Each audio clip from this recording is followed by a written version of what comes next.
Hello everyone, চলো আজ তোমাদেরকে আমি আমার পদ্ধতি চিকেন স্টু বানিয়ে দেখাই। প্রথমে চিকেনটাকে একটু লেবু আর একটু গোলমরিচ দিয়ে ম্যারিনেট করে রেখে দিলাম। তারপরে একটা কড়ার মধ্যে সাদা তেল দিয়ে ওর মধ্যে একে একে পেঁপে, গাজর আর বিনস দিয়ে দিলাম।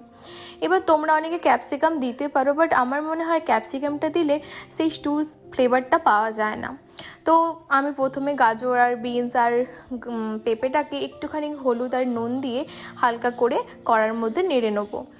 কড়ার মধ্যে আলতো আলতোভাবে নেড়ে নেবো যতক্ষণ না ওইটা একটু হালকা হালকা ভাজা হচ্ছে। এরপরে সব সবজিগুলো ভাজা হয়ে যাওয়ার পর যখন তুলে নেব, তারপরে কড়ার মধ্যে একটুখানি বাটার আর একটু তেল দেবো। কারণ তেলের ভাগটা এই জন্যই কম রেখেছি, বাটারের ভাগটা বেশি রেখেছি যাতে ফ্লেভারটা একটু ভালো আসে। তারপর গোটা গরম মশলা দিয়ে দেবো, দারচিনি, লং, এলাইচি এগুলো সব একে একে দেওয়ার, রসুন বাটা, আদা বাটা দিয়ে পেঁয়াজটা তুলে দেবো। এবার আস্তে আস্তে নাড়তে হবে যতক্ষণ না মশলাটা কষে যাচ্ছে। এটা একটা খুব বিখ্যাত স্টু, তবে তোমরা সবাই কলকাতার ডেকাসল্যান্ডে অনেকই স্টু খেয়েছো, কিন্তু ওটার থেকে আমার মনে হয় ওটা অনেক সুন্দরই ওনারা বানায়, কিন্তু ওনাদের মতো করেই আমি কিছুটা বানিয়েছি। তারপরে টমেটো দেবো আর কাঁচা লঙ্কা দেবো। যখন মশলাটা ভাজা হয়ে আসবে তখন একটুখানি নুন দিয়ে দেবো আর একটুখানি গোলমরিচের গুঁড়ো। তারপরে ম্যারিনেট করার যে আমি চিকেনটা রেখেছিলাম ওই চিকেনটা ওই কষানোর মধ্যে দিয়ে দেবো। তারপরে আস্তে আস্তে যতক্ষণ ওটা ভাজা ভাজা না হয়ে যাচ্ছে চিকেনটা, ততক্ষণ নাড়তে থাকবো ঢাকা দিয়ে দিয়ে।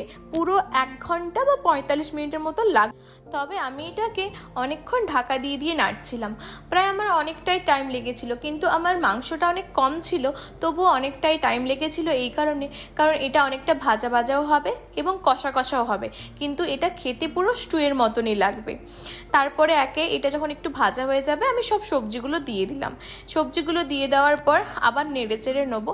যখন ভালোভাবে নাড়াচাড়া করে দেওয়ার পর অনেকক্ষণ দমে বসিয়ে বসিয়ে নাড়তে হবে।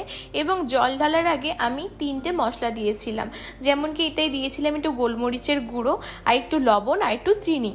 ভালো করে নেড়ে নিলাম। এটা নেড়ে নেওয়ার পর যতটা পরিমাণে চিকেনে জল লাগবে স্টুয়ের জন্য আমি সেই পরিমাণে একটুখানি জল দিয়ে দিলাম।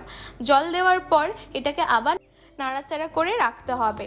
আমরা চিকেনটা ভেজে করেছিলাম, তাই জন্য চিকেনটা সেরমভাবে সেদ্ধ হয়নি, তাই জন্য মিডিয়াম ফ্লেমেতে রেখে চিকেনটা সেদ্ধ হতে দেবো। তারপরে একটা বাটির মধ্যে একটুখানি কর্নফ্লাওয়ার গুলে নিয়ে ওই চিকেনটার মধ্যে দিয়ে দেবো, যাতে ওর চিকেন স্টুটা না বেশি পাতলা হয় এবং না বেশি গাঢ় হয়।